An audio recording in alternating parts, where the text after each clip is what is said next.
Monsieur le Président, Mesdames, Messieurs, bonjour. Merci à Monsieur le Président de m'avoir invité à vous parler. Cette intervention tombe bien car cette semaine, nous venons d'adopter le premier rapport annuel des prospectives stratégiques de la Commission européenne pour tracer la voie vers une Europe plus résiliente. Comme vous savez, le climat, les technologies digitales, la géopolitique et bien d'autres facteurs de long terme évoluent très vite et impactent déjà profondément tous les Européens.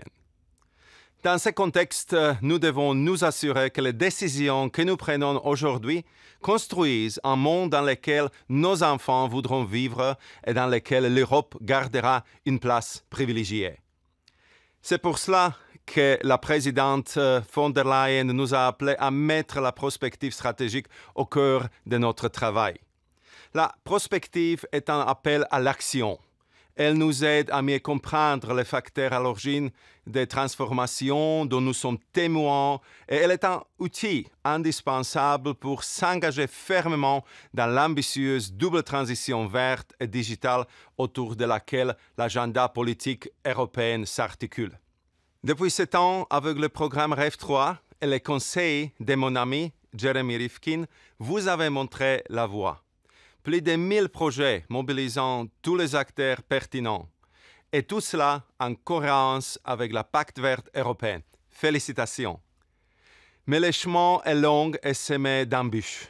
La pandémie Covid-19 nous rappelle brutalement des besoins essentiels d'avoir une vision de long terme et d'être résilient.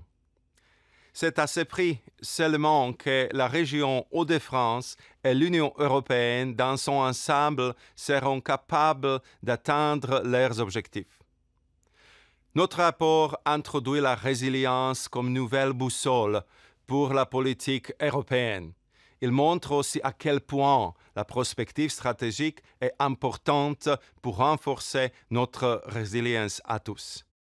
Nous analysons la résilience par le biais de 4 dimensions étroitement liées, socio-économiques, géopolitiques, vertes et digitales, et nous expliquons son importance pour atteindre nos objectifs stratégiques de long terme dans le contexte d'une double transition verte et digitale qui se doit d'être aussi équitable. Bien sûr, afin de nous assurer que nous sommes sur le bon chemin, nous devons être capables de mesurer notre progrès. Nous avons donc ajouté à nos messages forts sur la prospective et la résilience un appel à développer de façon collaborative des tableaux de bord de résilience. Pour ce travail, nous voulons compter sur toutes les sources de connaissances et d'expériences, bien sûr les institutions européennes, mais aussi tous ceux dans les États membres, les régions et les différents acteurs de la société qui veulent partager leur savoir pratique. Je suis sûr, au vu de l'énorme travail que vous avez engagé au fil des ans avec REF 3, que vous avez un savoir-faire sur lequel nous pourrons compter. Crucialement, dans une période de transformation profonde comme celle que nous vivons aujourd'hui, nous espérons que ce travail nous aidera à mieux mesurer le bien-être dans son ensemble et dépasser le PIB.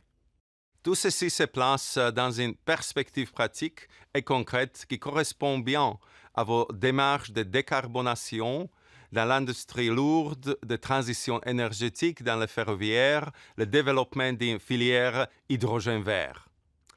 J'espère que vous profiterez de toutes les opportunités de financement offertes par le programme Next Generation EU et tous les moyens offerts par les fonds européens.